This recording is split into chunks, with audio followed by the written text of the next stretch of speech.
what we want to start doing is maybe do some uh, random like joke ads to start, just so we can kind of get in a groove of like breaking things up. I know you're doing a lot of clicking, Joe. But Yeah. um, the end goal would be to get local businesses or companies or anybody in the virtual space to actually pay us to read some ads, like like a legit podcast. So that's the end goal. We're gonna start by doing some, like I said, some kind of joke reads, just to kind of let people know that you know what we're all about, and that we can do this somewhat professionally. Full transparency. Yes, we're gonna be fucking around, but then it's not gonna be a joke, and we're gonna Right. want. We're not Yeah. getting paid for the ads today, but we're practicing for when we do get paid for them.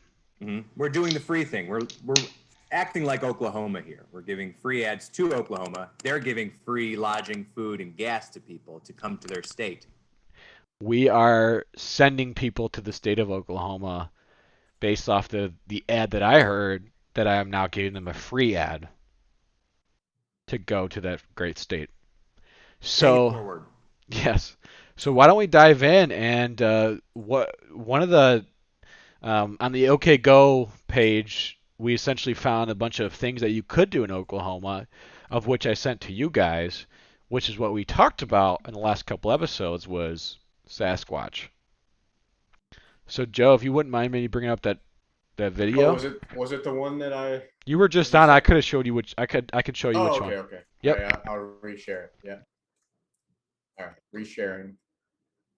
So this is the Travel Oklahoma website, travelok.com. Right, and this is just the haunted part. Oh wow. So So, there's a million different things. You can go camping, you can go hiking, you can go to museums, you can travel Route 66, you can like get free gas. There's like a bunch of cool things you can do there. see a roadside dinosaur.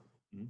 Yep. No, we're gonna go through this. I really like to start out here. Okay. But so again, we can go on the spooky tours, spooky urban legends. If you keep scrolling down, please. Keep going, keep going, keep going. Most haunted places. We checked that out. We can get into that. Keep going. All right. The guy with the, not the guy, to the right. There you go. If you'll just play That's this our video, guy. if you'll play this video for us, and also I'd like you to guess what year this video was made. I'd like to get a couple guesses. Okay. All Thank right, you. I'll play this video here. And this is right on cue of what we talked about last week. So, Of course. All right, here we go. Let's play this. Let me know if you can hear the sound. There are hundreds of thousands of protected acres in the wildlife management areas of Oklahoma's Kiamichi Mountains. This is mostly untouched land where bobcats and mountain lions live freely, and even black bear are known to exist in numbers that may surprise you. So is it totally out of the question to consider that another wild species lives in the deepest, darkest parts of the forest? A species that's large. It's an extremely tall animal, maybe 10 foot, with an extremely long tread. That's smart and stealth-like. They're super intelligence. A creature that travels at night, discreetly. It's very definitely got to be a primate from everything I've seen. And probably have a better sense of smell since it is not quite as civilized as most of us than we do. Could Bigfoot really live in these southeastern Oklahoma mountains? Mentioning Bigfoot in some circles might elicit chuckles or perhaps an eye roll, but not around here, and especially not in Honubby. The Indian Highway here in Honubby is known as the home of Bigfoot. It was along this stretch where Native Americans and early day explorers logged encounters with giant hairy bipeds living along creek beds deep in the wilderness. You don't have to see them to know they're here because they leave their evidence and you hear their sounds. Fleet-certified private investigator Roger Roberts came to Honubby a few years ago when he got a call that a Bigfoot had been shot by a homeowner. You could see shadows, something. I don't know what it was. I'm not saying it's Sasquatch, but there's something back there. That something that night is thought by some locals to be several Bigfoot creatures who dragged away an injured Bigfoot. Whatever it was large. there's a team of Bigfoot. so powerful that you What could see the the blood vessels in the eyes. Bigfoot? What's it called I when just went, animal like "Whoa, works what is solo? this?" You know, I wasn't expecting to see anything.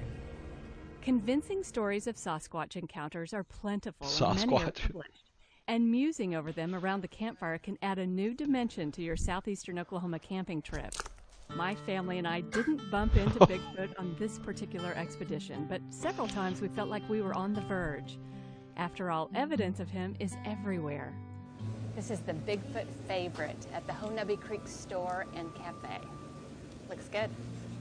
The Bigfoot favorite is a delicious cross between a hamburger and a ham and Swiss.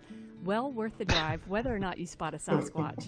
A giant sandwich meant to sustain you so that you can get back to the mission at hand. They're still under the sign. With southeastern Oklahoma's legendary beast. In Honubby, I'm Shel Wagner. I like the scream at the end. Look at great little ad for Oklahoma. I mean, I was spooked. Were you guys? Yeah. You There's a heard lot that ad. the Honobie residents? Honabi. Honabia? So I like how she had to point out that big sandwich named after Bigfoot is meant to sustain you. Like, isn't that what food is supposed to do? well, I like know. I love how she talked about the sandwich as a crossover between a hamburger and a ham and Swiss. Mm. It just had some ham on it. Look at that. I mean, I enjoyed the man in the beginning who said that the Sasquatch is not as intelligent as most people. Who was he referring to? Well, he said that, and then he said it's a super intelligence, or somebody else said that. Yeah, a lot of opinions. Yeah. So I enjoyed the Alright. part when they said that there was a pack of Sasquatch that Yeah, not just one. that pulled out the injured Sasquatch. Like there's a pack of Sasquatch. Do you Sasquatch? Would you call them big? Isn't it feet? cacti? Cactus? A big Sasquatch? big feet. A pack of big feet? Big feet. I think the plural form of Sasquatch is Sasquatch. I got to go with big feet here. I like Sasquatch. Sasquatch got some Indian origins to it, just like the great state of Oklahoma, as we'll get into, Joe I. Mm-hmm. Uh, Yeah, that was great. I as far as I was just waiting for them to claim that the Bigfoot sandwich had actual Bigfoot meat. Well, looks like we're all wrong Well, the because dude shot him. yeah, he said he injured it and this pack pulled him out like to safety, like he's in like Vietnam. They're like calling him medic. Mm.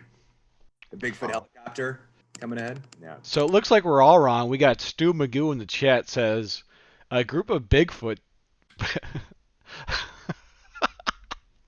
Sorry, a group of Bigfoots traveling together is called a shack. A shack. Shaquille O'Neal. I don't know. I thought that was good. Was it with the Q? Yeah. Okay. That's why I can't read it. Yeah. Sorry, that was a good one. Yeah.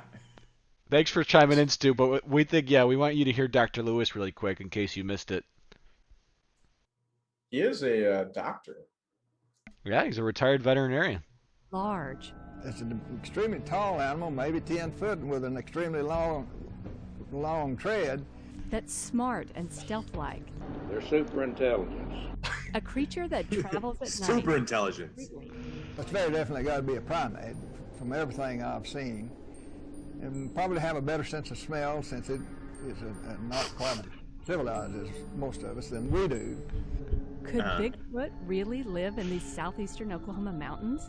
Mentioning Bigfoot in some circles might elicit chuckles, or perhaps So really quick, there's no primates that live in like this part of the United States, correct? Outside of. besides Bigfoot. Yeah, I don't think But so. he said some type of primate. Right. Well, he is a veterinarian. But So he's seen more. I mean, the only type of primates I can think of in Oklahoma is Joe Exotic is from Oklahoma, and anything that escaped from his zoo might be what these people are seeing. Might be Joe Exotic himself. Yeah. Right. So at the time this video was made, I don't think Netflix was around. So It wasn't even an idea at this point. do we know how long he's had that zoo for? Or didn't he like sue a bunch of people to obtain a zoo? He got sued. I mean, I think he's had the zoo for quite some time. I don't think one acquires that many exotic animals overnight. I think it takes a few years. I Dedication. don't know though. Yeah. From what I remember from that Netflix show, they built a bunch of billboard signs like across like the Texas Oklahoma border saying come over to Oklahoma to see these big wild cats. I'm telling you what, Oklahoma is doing a pretty damn good job of selling their state for all the different great things that you can come there to see and Yeah. and attract that tourism. I mean, that's Yeah. a highway right there. Well paved. A You great just sit right next to it. a great camping Yeah. spot under the sign. People must not be traveling fast in this highway if you could sit literally on the shoulder of it, which is, yeah. I really like the scream edited in the end here. I'm gonna see if I can Yeah. pull it. A giant sandwich meant to sustain you, so that you can get back to the mission at hand, awaiting your own encounter with southeastern Oklahoma's legendary beast. In Honubby, I'm Michelle Wagner. Hey, can you go to the guy that said he shot it and there was a pack, or in this case a shack of Bigfoot? Oh yeah, I think he was somewhere in the middle here. Is this guy? Not that Or is guy. the- This guy. Yeah, This it was guy that shot. guy. He even has the coordinates of what. Fleet certified private investigator Roger Roberts came to Honubby a few years ago when he got a call that a Bigfoot had been shot by a homeowner. You could see shadows, something. I don't know what it was. I'm not saying it's a Sasquatch, but there's something back there. That something that night is thought by some locals to be several Bigfoot creatures who dragged away an injured Bigfoot. Whatever it was large. So I took my mag light. It was so powerful that you could see the blood vessels in the eyes. I just like, whoa, what is this? You know, I wasn't expecting to see anything. Convincing stories of Sasquatch I feel like encounters. that was so underlooked at the first part of this video. Yeah, you saw he was face to face. He saw the blood vessels. He saw the shadows, the pack of squai. Yeah. I just gotta think, if you are a cameraman doing this is probably one of the easiest shoots, because all you got to do is just take some B-roll of the woods. Like a quick zoom in, maybe here and there. Yeah, yeah. Yeah, because what, you got to guess there's at least 10 of them, right? And they're each 1,200 pounds, 10 feet tall. Can't be that hard to spot them. And the foliage doesn't look that dense in Oklahoma, you know? It's pretty, I don't know. Well, these footprints, I think what they're showing here, these are castings of the footprints with plaster. Oh, I thought that was something else. That was them cleaning up the evidence. Is that a case of beer over there? I don't know. I think so. What brand is that? Abadoyle? Albuquerque. Oh, Well, Abadoyle. Abe Doyle. I don't know what that is. It's got to be beer. Oklahoma's finest. Abadoyle. that's I got ice cream. maybe? milk. No, it's Aberfoyle. Aberfoyle? No. Yeah, I don't know. Huh. Okay. But when you think about it, it sounds like they have like lots of videos. Yeah. here. So They there's got 30 of them. And this is just the haunted part. there's 70 sections of places you can go visit Wow. or things you can do. It's impressive. Never been to Oklahoma. Have you? No, I've never been. Oh, Stu Magoo says he once dated an Abidoyle size 18 shoe size. That must have been quite the date you guys went on. I mean, there must have been some good blood vessels being seen in that date, right? Yeah, you encounter a couple blood vessels in that part, and I mean, you're in trouble.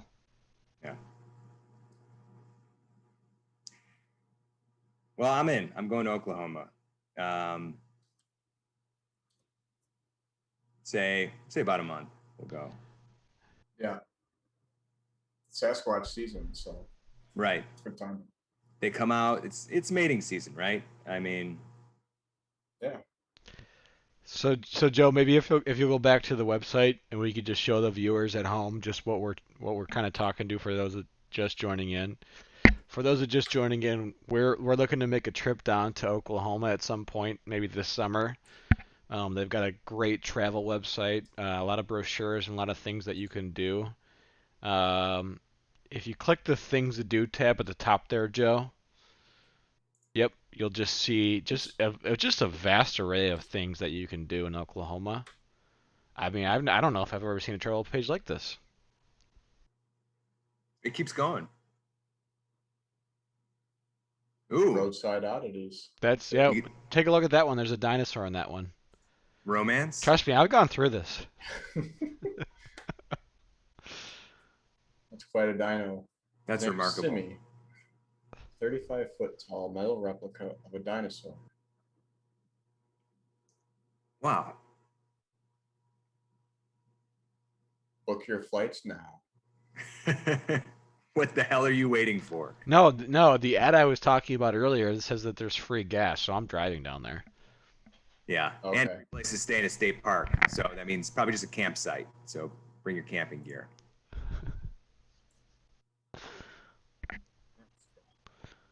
You got wildlife too. Not just wildlife, but watchable wildlife. Yeah, that might actually be in Joe Exotic. That might be. Although you think he's got baby elephants, I feel like he would sell those in the black market. Eagles, buffalo, groundhogs, birds. I'm telling you what, Birds. you could spend a month in Oklahoma and not get bored with all the things that they have, the things to Oh, do. you could settle down and start a family there and not be bored. Come on, look at this. Yeah. Roadie. Farmers markets, gardens, dining. Chick trips. Hey, if you guys want to go on a bachelorette party, Oklahoma is the place to be. You're a middle-aged white woman. Come on down. Casinos and gaming, nice. I would think that a lot of those casinos are tied to reservations. Indeed. Yeah. Kiowa, Creek Nation. Yeah. Osage. Oh, Osage, huh? That's our book. Yep. Maybe we'll pay him a visit. Just give back, you know? Yeah. 'Cause it's not like I'm going to win anything. Beautiful. So yeah, I think this has been fun. I think we should definitely bookmark this travel page and maybe come back to it from time to time during the episodes. And I think Joe and I were talking the other day. We've got a couple places now that we need to visit. We got West Virginia, Mothman. We got O'Hare Airport, Mothman. We've got Salem, which we're gonna have a crowdfunded with all of our merch sales. It's gonna help us get out to Salem, and now we have Oklahoma. So we've got quite a to do in terms of travel for a Cup of Joe's. Cup of Joe's road tour. Hmm. Yeah, Just to go. Yeah. Coming to a city near you. Hmm. If you live in Oklahoma, rural Oklahoma, Rural West West Virginia. O'Hare, one of those unincorporated villages around O'Hare. Yeah. And Salem in October. We'll be there. Okay. Okay. So that was fun. So Joe B, I think you might have had something planned this evening for the folks at home. Indeed. We took a week off of Conspiracy Corner. I'm happy to say that it's back. And yeah, it's going to be a fun one today. It's going to be a long one. Going to break it up. So today, I'm going to present a little something, kind of, the base material here. And then I got a little surprise announcement at the end of that for next week, or 2 weeks probably. But we'll get going on this. So I'll try to share my screen here. And it does have to do with what we entitled the essay. The essay, the podcast. The episode. You were The going to say episode. episode podcast. There was a...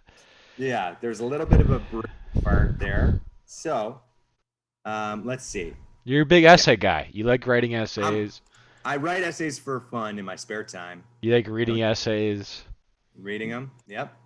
Okay. You like calling people essay when you're maybe in LA. Exactly. Right. And sometimes I get jumped for doing that, but it works for me. You played a lot of GTA growing up. It's okay. Yeah. Okay, here we go. So I will start out with a video for this, just to lay the foundation, but I'd like to ask a few questions. They could be answered or they could be rhetorical. So the first one, are you afraid of being arrested and or taken to court? And then a follow-up on that, if so, is it because you feel a sense of helplessness in these scenarios? So chances are, unless you're a lawyer or a psychopath, you answered yes to one or both of these questions. Mm-hmm. So this seems kind of normal. It's like, yeah, nobody wants to get involved with the law. But I'm here to tell you this may not be the normal state of affairs, or may not, or should not be the normal state of affairs. And the conspiracy I'm going to talk about today and the next time is going to unravel a little bit our current legal system. And then it's going to touch upon something called the straw man conspiracy. Straw man, I feel like I've heard of that. Mm-hmm. Yeah, like the Wizard of Oz, the straw man. Mm. So, to start, I'm going to play you a little bit of a video. Whoop, that's loud. Okay. A little bit of video. Got to share my sound as well. But I'm laying the foundation. We've got to start with the most fundamental law. And some people refer to that as natural law. That may have to do with the universe, God, whatever your conception of that is. But you start there, and then I'm going to go into the history of law a little bit. So to explain what natural law is, I'm going to share this video of this guy, Mark Passio. It's the first time I learned about it. And just to give you a little warning, he's a little gruff. And that's it. So I'm going to play this for a little bit and enjoy. We'll come back and talk about law. The videos section, or you can get a hard copy here, or you can get a hard copy on my gifts area of my website. What natural law is all about is the objective difference between right behavior and wrong behavior. I always tell people that, we use the same word to communicate the idea of correct and moral. We use the word right to communicate those concepts. Correct means based in truth, and moral means that it is in harmony with natural law principles, because when you take a right action, the result of that action does not result in harm to other beings, to other sentient beings. Conversely, wrong behavior is both incorrect and immoral. Incorrect meaning it is not based in truth, and immoral meaning it is in opposition to natural law, because when we take wrong behaviors, someone is harmed as a result of that behavior, of that behavioral choice. The problem is, folks, most people still in the year 2018, sad as though it may be to say, cannot properly define a right. They cannot give you the definition of what a right behavior is. And that's why we're losing our rights. because they do not understand that a right is an action that does not cause harm to another sentient being. And that is the definition, and it is as simple as that. You know, I've rewatched the movie K-Pax recently, and it's about an alien being that comes to the earth and interacts with, the primitive human beings that can't understand his mindset. And when he's asked if his planet has a government, he says, "We have no need for a government." And he's like, "Well, how do your people know right from wrong?" And his answer is, "Every being in the universe knows the difference between right and wrong." That's the real answer to that question. This should be common sense knowledge, but we're so backwards as a species that I need a 9-hour presentation to explain to brainwashed people what the difference between right and wrong behavior is.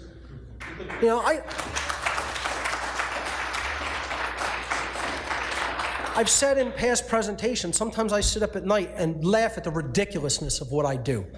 Really. I laugh at how ridiculous having to present basic information like this is. And yet the majority of human beings, it's falling on deaf ears. The following actions are examples of the initiation of aggression against others, which is what all wrongdoings are. These actions are violations against natural rights and therefore constitute violence. Murder, assault, rape, theft, trespass, and coercion. And you could think all you want about any wrongdoing that can possibly be committed. I've challenged many, many people to do this, and you will recognize every single wrongdoing that can be committed against another human being is a form of theft. There is only one wrong, theft, in one form or another, and there is only one law in the universe. Don't steal. That's it. Every wrongdoing comes down to an act of theft, provably. Murder is the taking without just cause of the life of another, which does not belong to you. Assault is the taking without just cause of another being's physical well-being, which does not belong to you.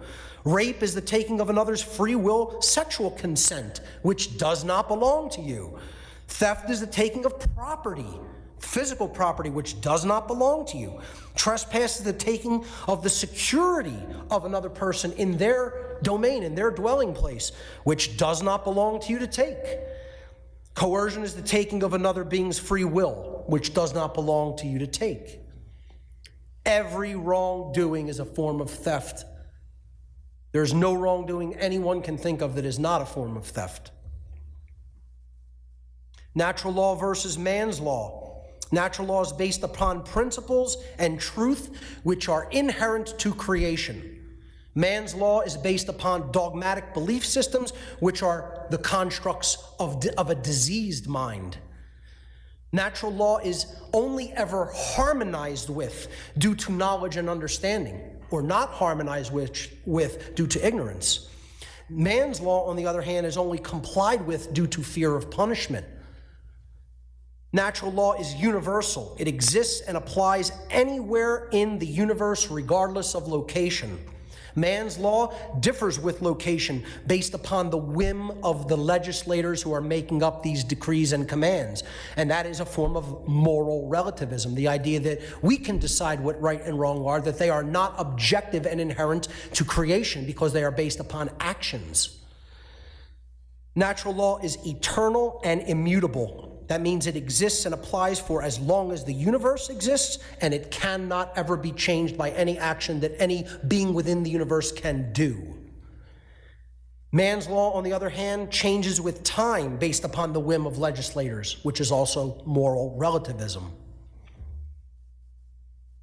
If a man-made law is in harmony with natural law, it follows logically that it is redundant, since it is stating a truth that is inherent, pre-existing, eternal, and self-evident, or it should be self-evident. Therefore, man's law is both irrelevant and unnecessary. If a man-made law is in opposition to natural law, it follows logically that it is both false, meaning it is incorrect, and it is immoral, meaning it is harmful. It results in harm to other beings. Or in other words, it's wrong. Therefore, man's law that is in opposition to natural law can never be legitimately binding upon anyone.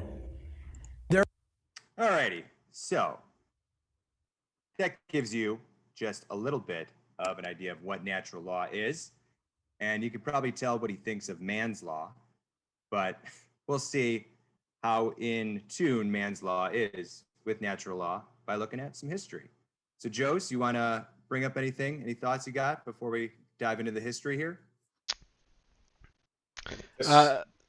Go ahead, Go Joe. ahead. Oh, I was just gonna say, this guy gives off some very strong sovereign citizen vibes of saying like the law where I live shouldn't apply to me. Doesn't apply to me. I make my own law in a way, which I guess he's coming from that man's law is not binding to him if it goes against natural law. But which okay, that's his stance. But he's making some pretty broad generalizations in my opinion. I mean, isn't there not some gray area between like say someone steals bread just to feed a starving family from someone who makes their money doing illegal things? Is that wrong? He's stealing. According to him, it is wrong. That's where I'm, not following him 100%. What do you think, Q? I did like the part where he was talking about theft, which like he based off of all the natural laws start with like the taking of. So if you think about like theft, you're like taking something from somebody. So if you've ever had something stolen from you, which I have, I'm sure many people have, that's like the basic commonality with a lot of the laws that he was defining. So I do agree with that 100%. And that's probably what I took the most out of that. For sure. Yeah. These are very general, kind of broad statement. And I agree, there is definitely some nuance to be considered, especially in the writing of laws, right? Because it's difficult. There's so many different factors to weigh in specific situations. So that's why there's different legal systems. It seems like natural law would be kind of a good place to start and then kind of work off there. And that has happened in history, but there's also been kind of a parallel track to that, which I'm going to get into here. So here we go, load up.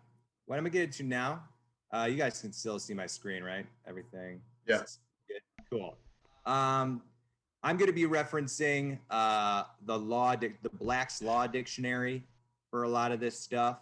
And this is kind of the standard used in law. So, it's mostly agreed upon within the profession. So just to start, kind of reiterate what natural law is, you see that it's established by the creator, right? And, possibly divine revelation. So there you kind of get into religious law almost, or canon law. And basically, let's see if we go down. Where to go? So, yeah, we got a good idea what natural law is, kind of like the fundamentals of the universe. When he referred to man-made laws, that's also referred to sometimes as positive law. And that it consists of guidelines, statutes, and codes which are imposed upon a country. So somebody's specific country, that's their positive law. And you can see it is dissimilar to natural law. So I'm going to focus on now are basically different types of positive law, written law by man. So the first type I'm going to look at is called civil law. And we can see this. It's one of two major legal systems in the modern Western world where we live.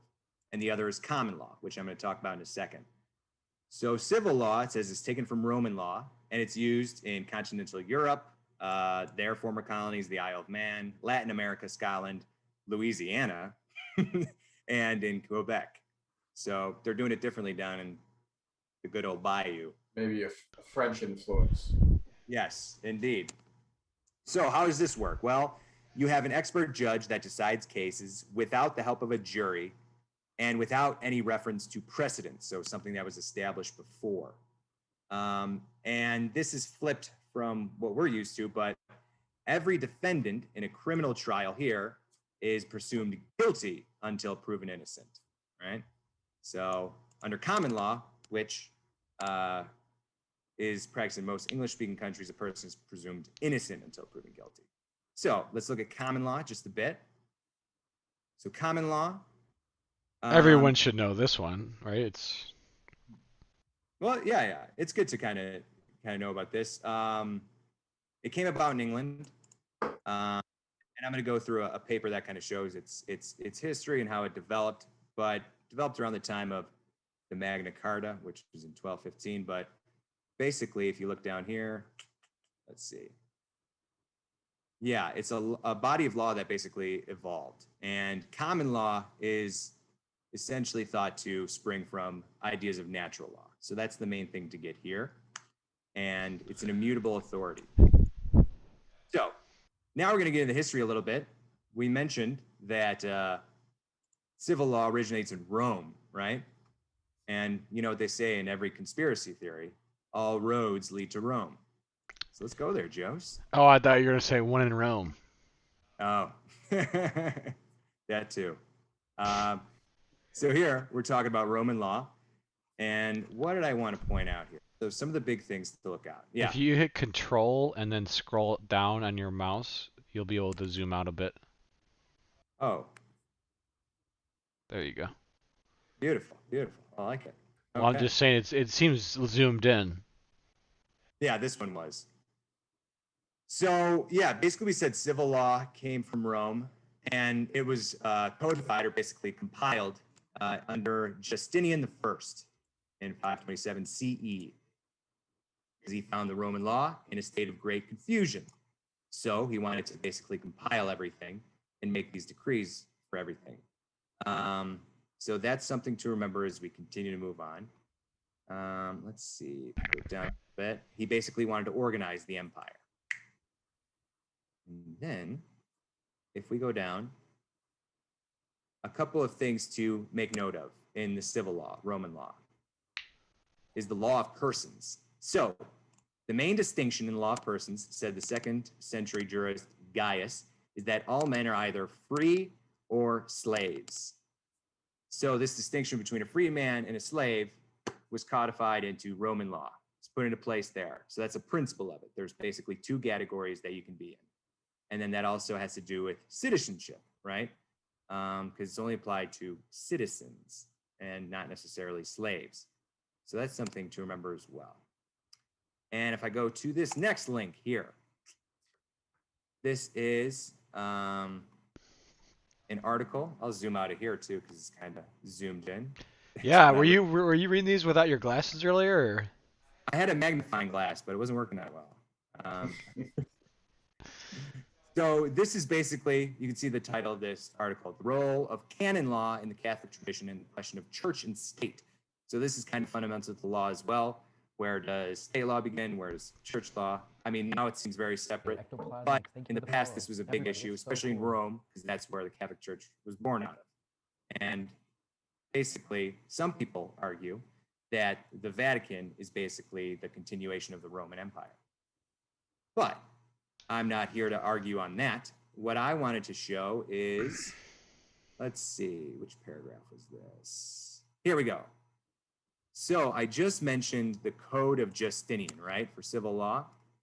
So this is basically, so it says this canonical tradition was taken up into the civil law of Roman Empire, where it was a normative part of civil law for centuries. So it's basically this article saying that canon law, or the law of the church, was basically absorbed by Roman law. And it says the Code of Justinian, for example, has as its very first title the definition of the state church as that of Nicene Christianity. So it's basically saying Christianity is the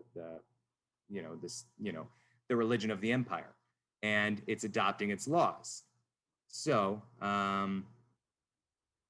if I go down, we got PQ in the chat saying all roads lead to Rome.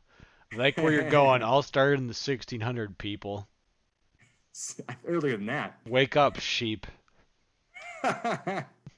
So here it's like saying how Roman law and canon law were the same, but it says, in fact, the inseparability of canon law and civil law far outlasted the Roman Empire. It even remained the case for centuries after the fall of Byzantium. So Byzantium is where basically Rome moved to, which is in modern day Turkey. So it says, is the civil law of Ottoman Empire placed Christians in a millet system where they were judged primarily by their historical Christian laws well into the 19th century. So you can see that it's encroaching on the past here. So I forget where it said this in this article, but it basically said for all purposes, civil law in Rome was canon law. They were one and the same. So that's Rome, that's civil law, that's canon law. Now we're going to talk about common law, and we're going to go to jolly old England. I know we like to throw darts at England every now and then, but sometimes they do some things right. So let's see about them. Those damn Brits. Those Brits. Talk about natural law and common law, written by hopefully a nice Irishman, Richard O'Sullivan. And this was, where's this written? I think it was London or something like that. But he gets into the history of everything. And I just want to point out a few things here about natural law and common law. Got them highlighted here. So it really started coming into play during the reign of Henry II. So this is like, I believe, the 1100s. This says, with the ratio scripta of the Roman civil law and the decretum before their eyes, the early common lawyers deliberately chose, on the basis of natural law and on the principles of Christian freedom, to frame a new system of writs that would run in the king's name everywhere, and in time to come in the name of kingless commonwealths on the other shore of the Atlantic Ocean. And around these writs would grow an organic system of unwritten law that would be the common law of England. So they wanted to differentiate from Roman law in England, and they basically wanted to be unwritten. So they started forming common law, and were basing it off of natural law. If I go down a little bit further here, where's the other part?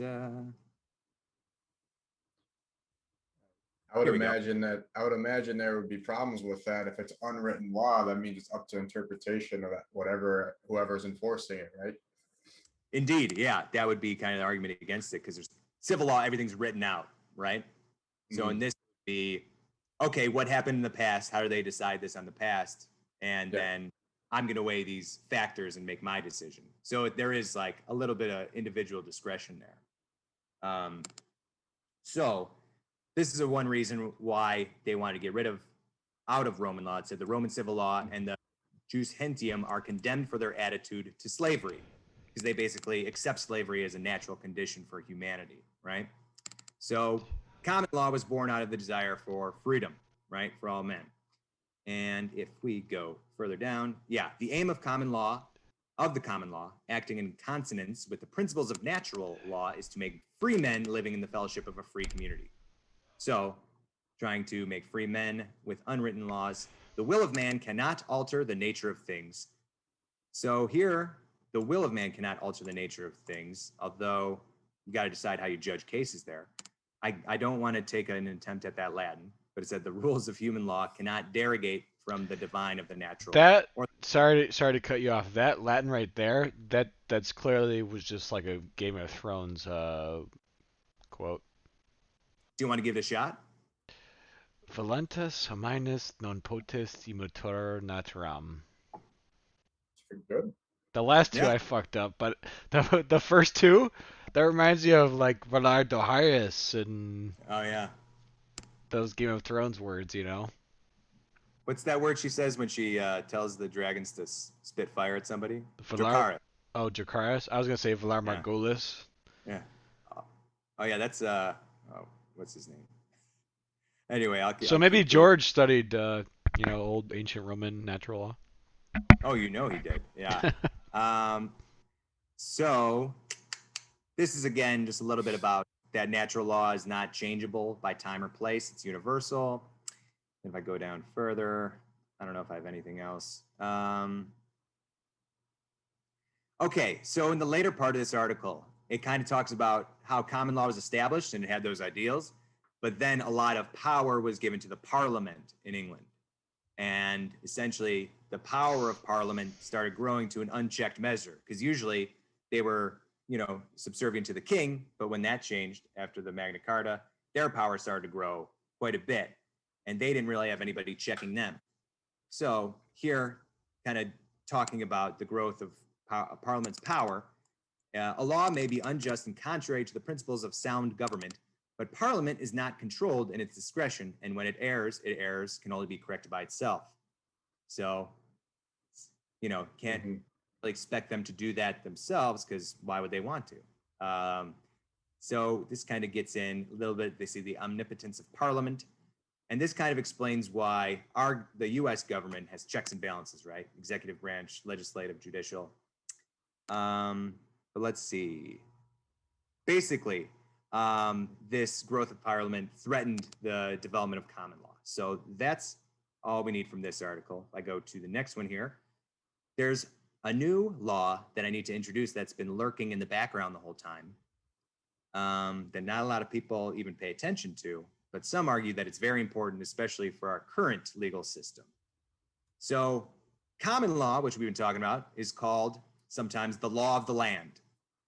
Well, there's also a law of the sea, and this is referred to as maritime law. So it's basically, it shows how actions are conducted in commerce, transaction, registration, license, inspection for ships and shipping contracts, insurance, carriage of goods, and passengers are included.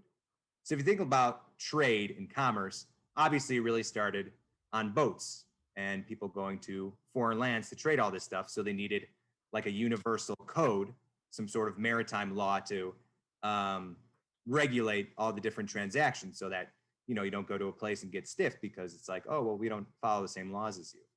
So this is maritime law, and we're going to talk about it a little bit more, and sometimes referred to as admiralty law as well. So this is from Cornell Law School, and what did I want to point out here? It's got to do with seamen, so that's important. I was going to say the different docks, the different ports you're going into. Like, they can't just say you're going to get taxed 40% here versus 3% here, right? Can they do that? Well, exactly. That's what this is supposed to address, right? Tariffs.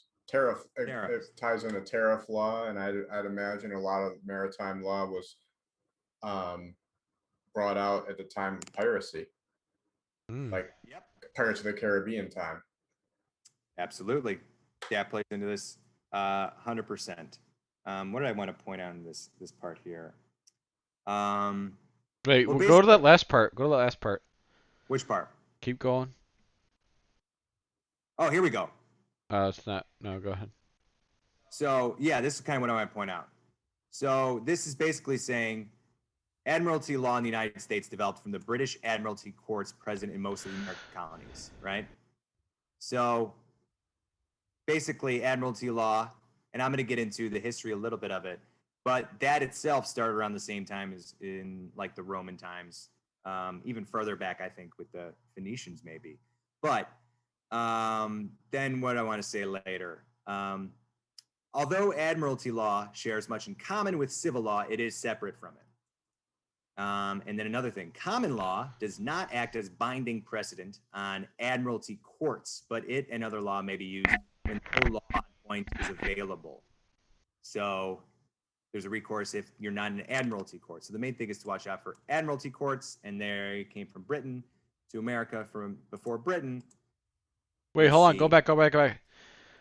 Look at how interesting that third paragraph down is. Under admiralty. The flag. Right. The read flags. that part. That's pretty okay. All right. So under admiralty, the ship's flag determines the source of law. For example, a ship flying the American flag in the Persian Gulf would be subject to American admiralty law, and a ship flying a Norwegian flag in American waters will be subject to Norwegian admiralty law. Ooh. So if you're a pirate and you're fucking doing all this shit, fly a flag where you think you're gonna be the least penalized. Right. Yeah, I want to fly a Norwegian or a Swedish flag because I know that they don't have yeah, they don't have any laws, or yeah. Keep going. I'm going to be right back. I'd also be interested in knowing, do landlocked countries have admiralty law? Like, does Switzerland have an admiralty law if they have no access or ports? I don't know.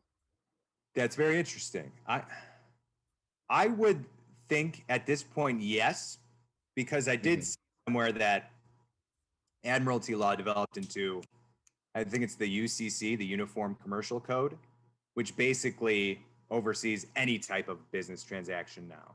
It's like a huge body of law. So yeah, Gotcha. Interesting though. Yeah. for sure.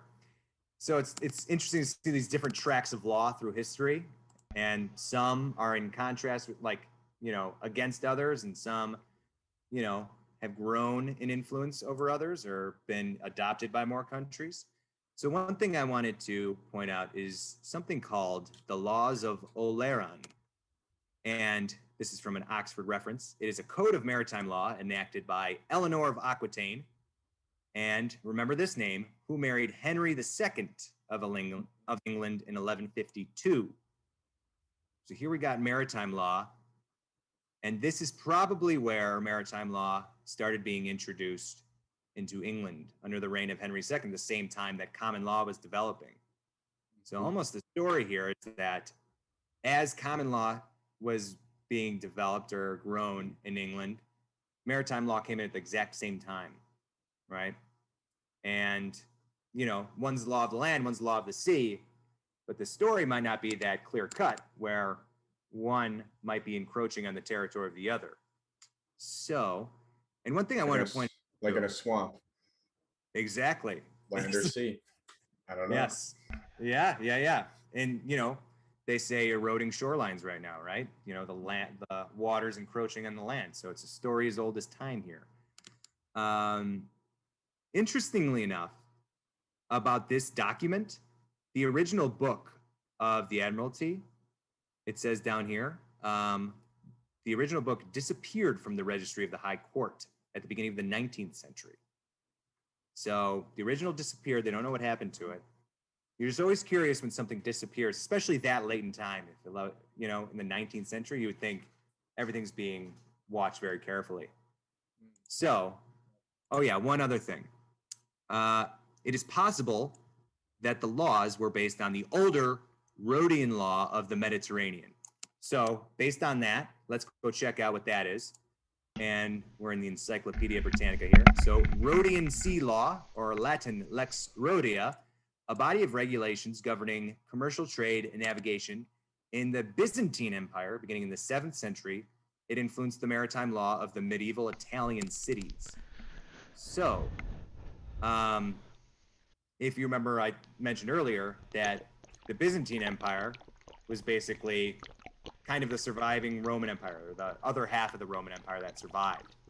So you're going from Rome to England through the Rhodian Sea Laws and the Laws of Oleron.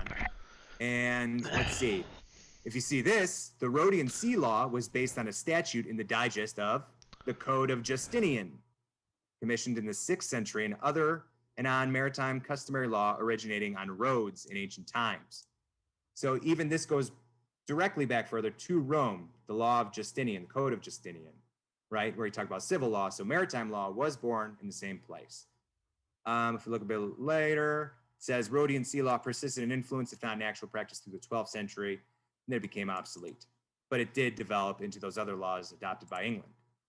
So now, so you're saying, in summary, that the English law tried to depart from traditional Roman civil law, but then through the Trojan horse of maritime law, old Justinian laws came back into English law in the same way that they were trying to get away from, and which is maybe what we're kind of having today.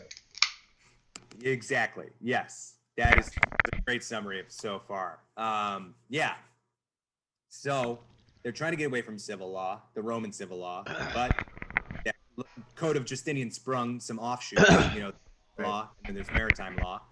So now I've got this article, The Legacy of the Ancient World, the Civil Law in England.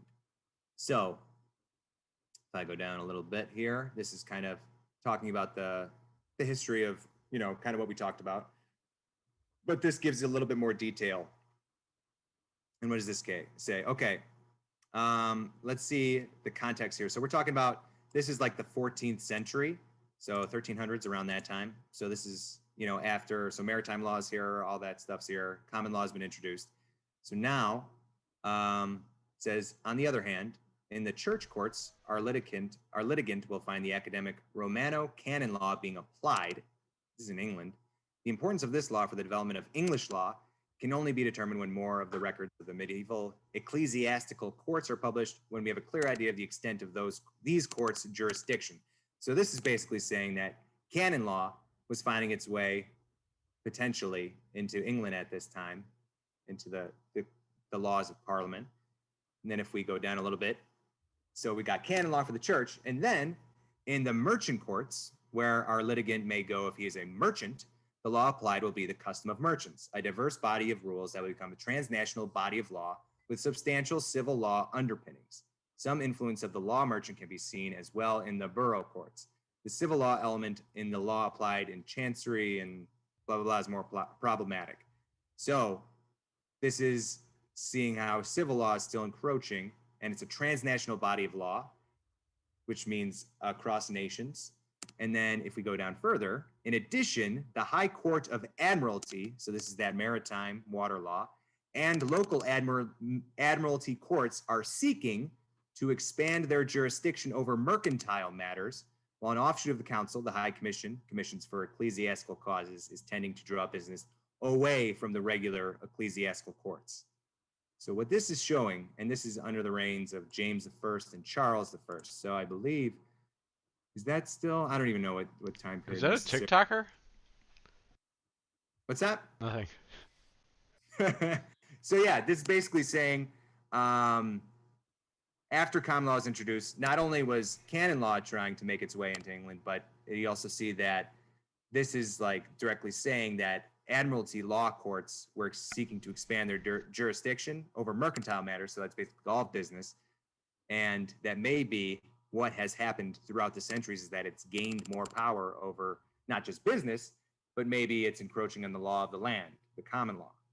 So today, I'm not necessarily going to get into the United States, because that's a whole thing in itself, because basically the United States adopted a lot from England, like the common law and that system. Probably our founding fathers put in some checks and balances, but it's potential that through, cooperation between different corporate and government bodies, that certain types of law, like maritime admiralty law, has made its way into our daily lives. And that's kind of the setup for what's called the straw man conspiracy. So took a while to get there, but now we're able to talk about it a little bit. I wanted to set that history to show this isn't totally. It was necessary, for sure. Yeah, to show that it's not without at least a little bit of foundation, historical backing. So this PDF I got up here is, you can see in the top left, 1,146 pages that this guy wrote. His name is Clint Richardson. And I barely looked at this because it's so long, but it's one of the most insanely detailed and referenced books I've ever seen in terms of this story, this straw man story. And I just wanted to kind of point out a few things here in his book. So we've got the law of the land. And maybe you want to address who he is and who maybe. Well, I'm going to right after we talk about this, because I think that kind of ties in. You know what I mean? Okay. But yeah, I'm going to talk about him some more. So basically, the law of the land to distinguish civil or Roman law, and it was used in the Magna Carta originally, this term lex terrae, and yeah, operating equally upon every member of the community. We go a little further. It has to do with common law, the general law of the land. Due process. Yep, due process. And then, if we go below that, we see lex scripta. This is written law. Law deriving its force not from usage, but from express legislative enactment, statute law. So remember that video at the beginning? This is kind of what he's talking about a little bit, this statute law and, based on the ideas of legislators. And then if we look a little bit further, if the written law be silent, right, this is the statute law of a country, that which is drawn from manners and custom ought to be observed, and so the manners and custom, that kind of could be construed as common law maybe, and if that is in any way, manner defective, then that which is next and analogous to it, and if that does not appear, then the law which Rome uses should be followed. And this was said in Black's Law Dictionary. You can see the reference here. So going back to Rome, basically, if a certain law isn't called upon in a situation, they'll revert back to Roman civil law in these cases. Written law, or lex scripta. This consists of the Constitution of the United States, the constitutions of several states, and the acts of the different legislators. Okay, so that's statute. So here's what it says. The Constitution of the United States is lex scripta. So that's written law. Whatever subject matter is not specified in the written law therein, so not specified in the Constitution or by custom, reverts back to the Roman law. So that's the claim being made here. And this statement was made by, I think his name is Charles Bouvier. I don't know, but I looked it up. Like, he wrote a law dictionary as well. I just wanted to reference this because it's important. It has a long tradition in the United States legal community. John Bouvier, excuse me. But it was basically used throughout the 1800s as kind of like Black's Law Dictionary now. So I'm going back. And then this is the main quote. This sets up the basis of the straw man. The principles of Roman law, being generally founded in superior wisdom, have insinuated themselves into every part of the law. Many of the refined rules which now adorn the common law appear without any acknowledgement of their paternity, and it is at this source that some judges dip to get the wisdom which adorns their judgments. The proceedings of the courts of equity and many of the admirable distinctions which manifest their wisdom are derived from this source. To this fountain of wisdom, the courts of admiralty owe most of the law which governs in admiralty cases. So that's from Bouvier's Law Dictionary. So it's basically saying that through kind of infiltration, and obscuring of sources and where things came from, that Roman law has kind of taken on the cover of admiralty law and then made its way into the common law, where common law doesn't specify exactly how something should be ruled. So that's kind of the basis of it. And where I got this from, this guy's name is Clint Richardson. We're going to learn a lot more about him because he has actually agreed to be a guest on our podcast. Oh! Big drop there. That's awesome. Yeah, wow. On June 23rd. So if any of this has sparked your interest, come up with some questions, do some research if you want, and we'll ask Clinton when he's here. And we're going to continue on with this story. Yeah, if anybody has any questions, send them to Joe. He can send you some straw man stuff. He can definitely get you guys prepped for that. Our first big special guest coming June 23rd, which is essentially 2 Wednesdays from now, so 2 weeks from today. We're going to have our first big time special guest. I know we're excited about it. We've been waiting to reveal that to you guys. And Joe's clearly done a lot of research on this, and I know him and the author of this big time 1,100 page PDF document that you're seeing.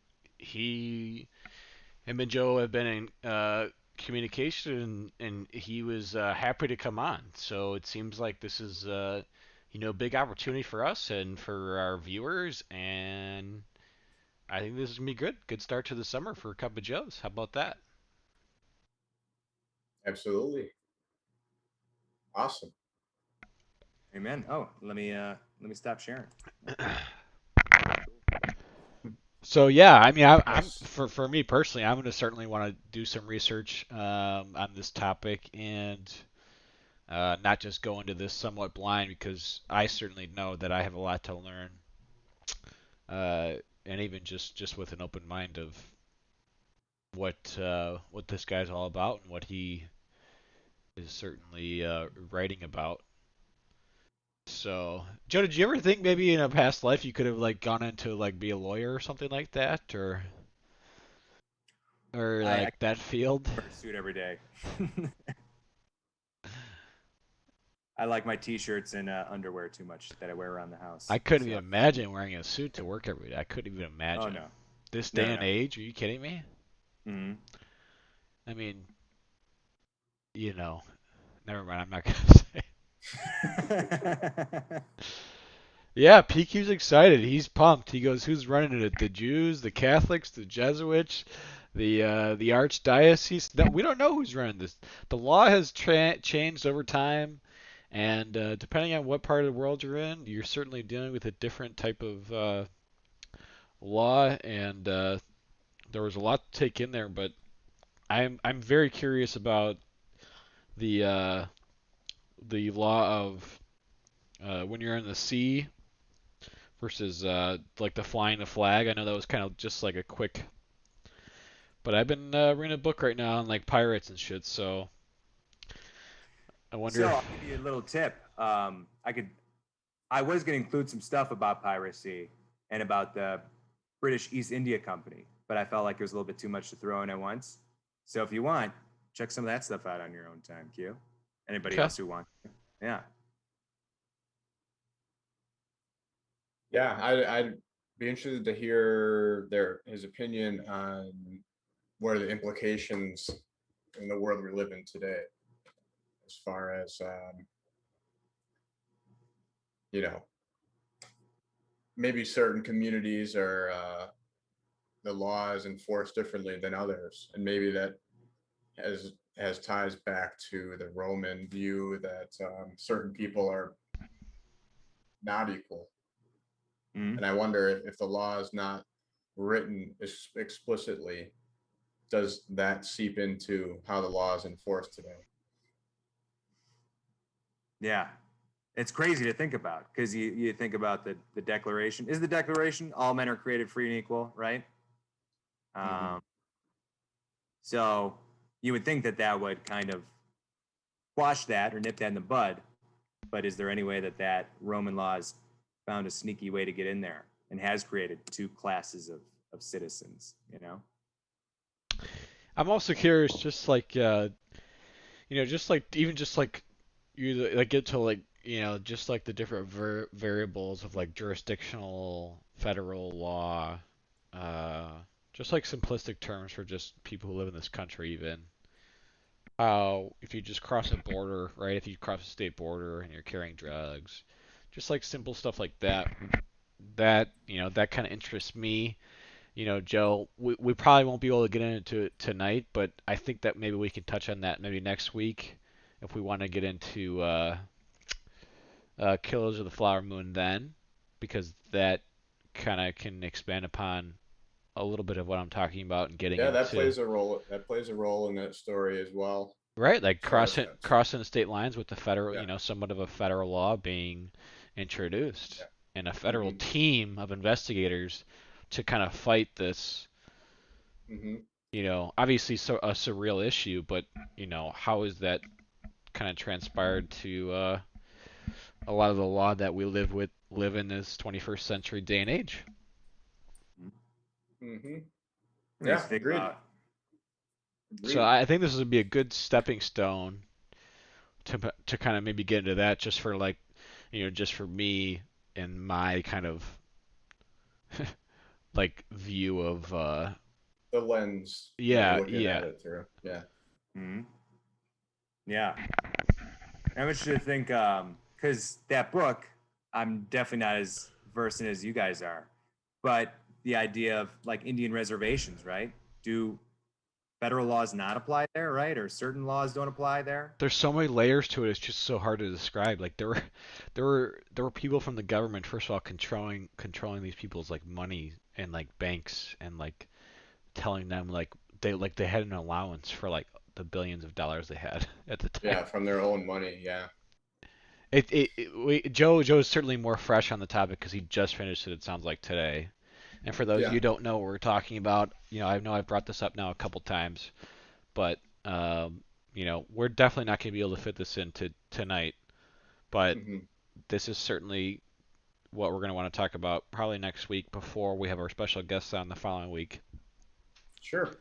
Yeah. I'll tell you what, I'm going to be on vacation this next week. I'll still probably be able to do episode, but I'm saying I like to read on vacation, so I'll head on that. Yeah, See you if I could can take grab it. You could take the book. Yeah. Because we'd certainly want your input, especially with all the knowledge that you spewed on us with the law. Because there really is, there's a lot of founding laws and state, federal. I don't know, Joe, if you want to help me out here a little bit, but there's so much that book. Yeah, well, the fact that it's on that a lot of the crimes took place on a Native American reservation also throws another layer to it, where which was also given to them by the government. So this was awarded land to them, saying, "Hey, we've kind of casted you away from the eastern part of the United States. You're going to take this land." They have this land right for years, and then all of a sudden they strike oil on it, and it's like, well, it's your land, we can't do anything. And then all of a sudden, like, all these things take place.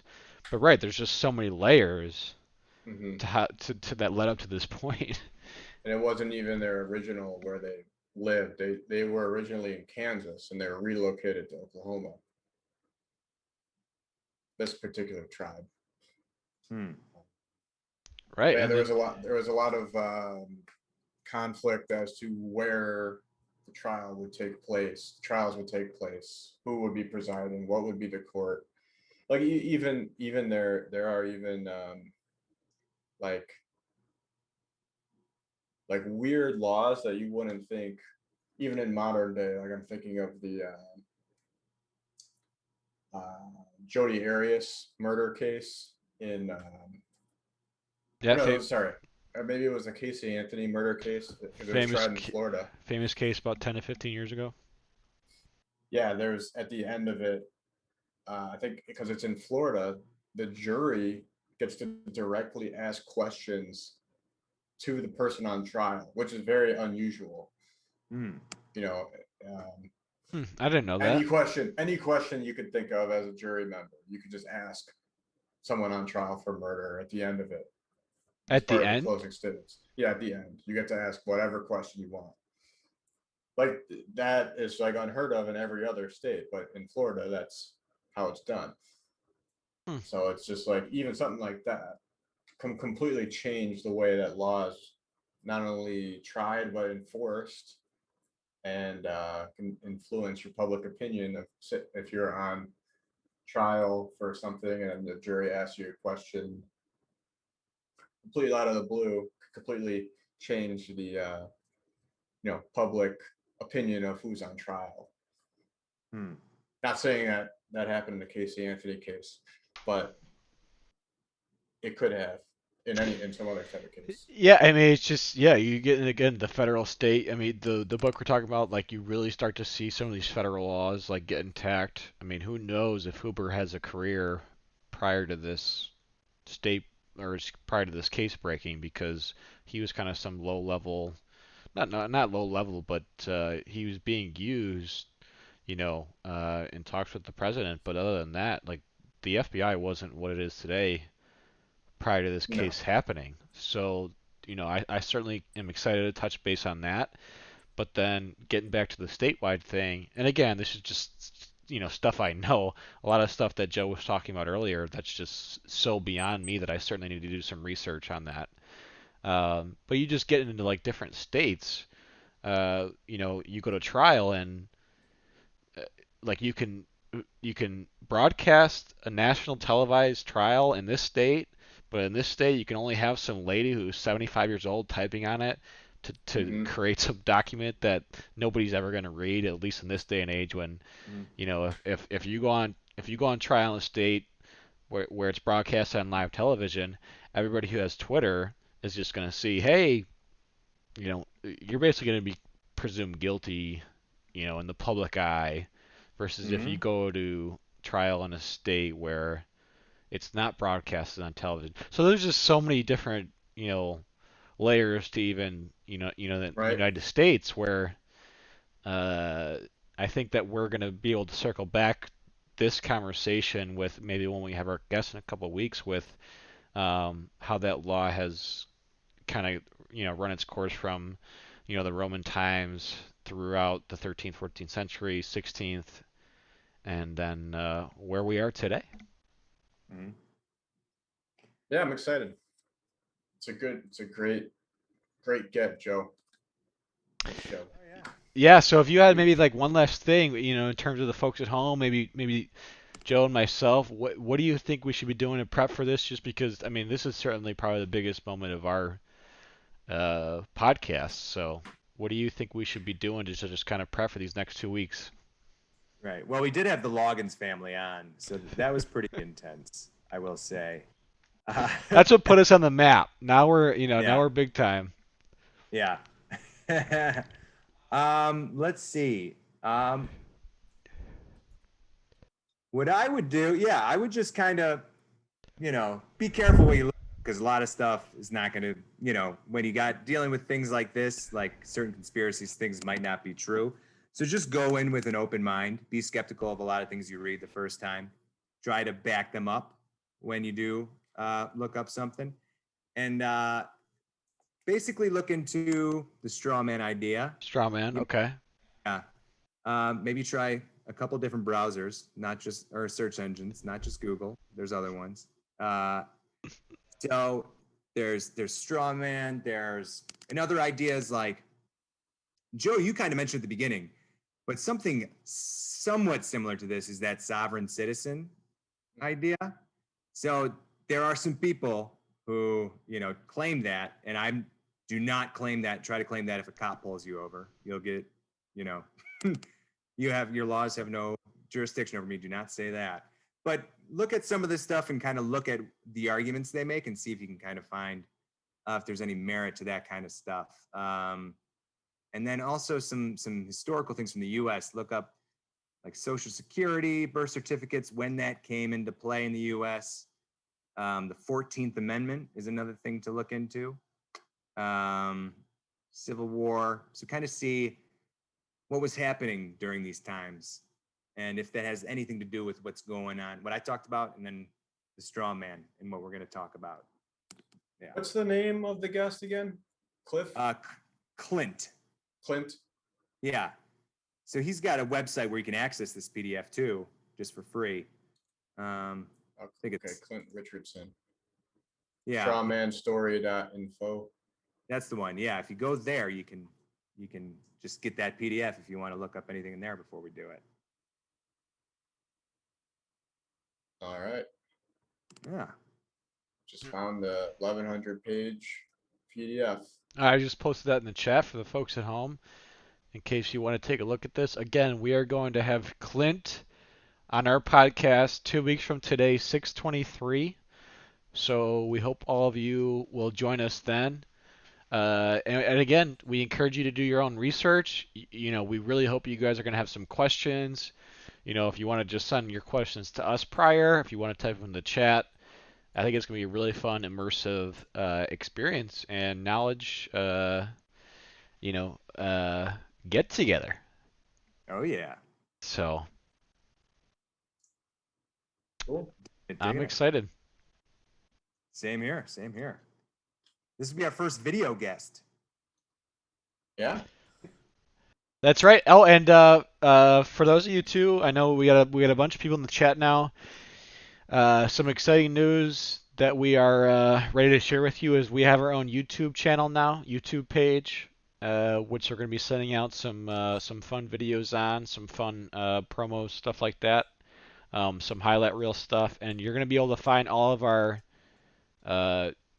broadcasted Twitch videos on there as well.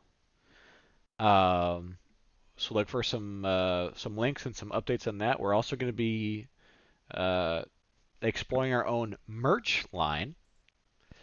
So we're going to be dropping some merch, t-shirts, sweatshirts, mugs, all the like that's going to help us fund a couple of Joe's trips we have coming up for the rest of the year.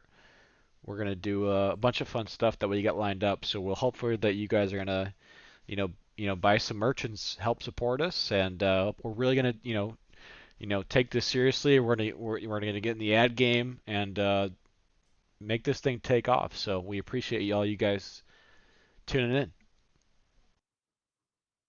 Yep. All you Joes. Yeah. So Joe, maybe if you want to just get her out, this episode was brought to you by the state of Oklahoma. If you want to maybe just drop that ad for us really quick. Oh, I was just going to show the Oklahoma behind me. Nice. Yeah. Looks good. Yeah. Just go to Oklahoma, okay? That's it. So with that, I think we're at our 90 minutes here, folks. We've been doing a good job of that. So. Yeah. Can't wait for the flower moon next week. And then absolutely. Yeah. Next week, and yeah, you'll be calling in from where? From Michigan? From Michigan. I mean, it's not Oklahoma, but I mean it's. Yeah, they're not giving me free gas, but and I have to pay for my own campsite, but it'll be all right. But hopefully you don't run into Bigfoot out there. Shit. Or Mothman. We'll see. All right, so Joe B will be calling in from Michigan next week.